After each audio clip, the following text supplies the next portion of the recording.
हनुमान जी की कहानी। भाग 1। जन्म और बाल्यकाल 1। हनुमान जी का जन्म एक दिव्य घटना थी। माता अंजना एक अप्सरा और आर्षि रश्मिरथी के साथ तपस्या में लीन थीं।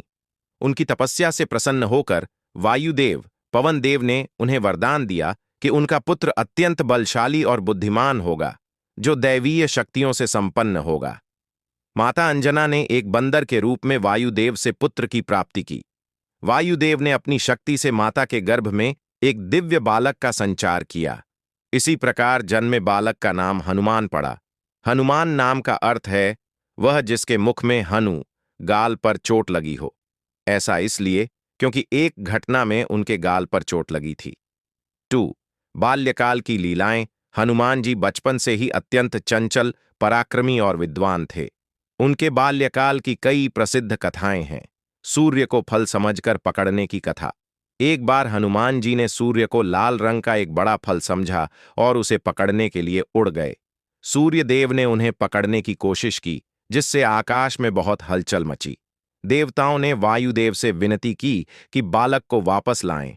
हनुमान जी की यह घटना उनकी शक्ति और साहस का परिचायक है। सांप को पकड़ना।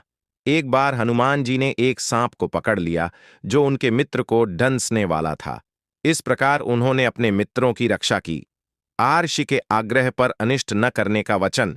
एक बार किसी आर्षि ने हनुमान जी को श्राप दिया कि वे अपने असावधानपन से नुकसान पहुंचा सकते हैं।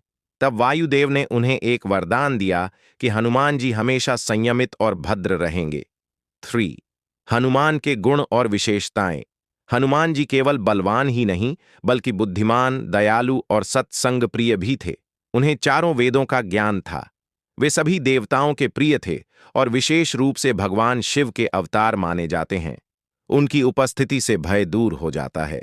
वे संकट मोचन के रूप में जाने जाते हैं, क्योंकि वे हर प्रकार के संकट से रक्षा करते हैं। 4। गुरु और शिक्षा। हनुमान जी को बचपन में ही संस्कृत, वेद, शास्त्र और युद्ध कला की शिक्षा दी गई। उनका गुरु था सुग्रीव, जो वानर राज्य था। इसके अलावा उन्होंने शिवजी से भी ज्ञान प्राप्त किया। 5वां। रामायण में हनुमान जी की भूमिका। हनुमान जी की सबसे प्रमुख भूमिका रामायण में देखने को मिलती है। वे भगवान श्री राम के परम भक्त और उनके दूत थे।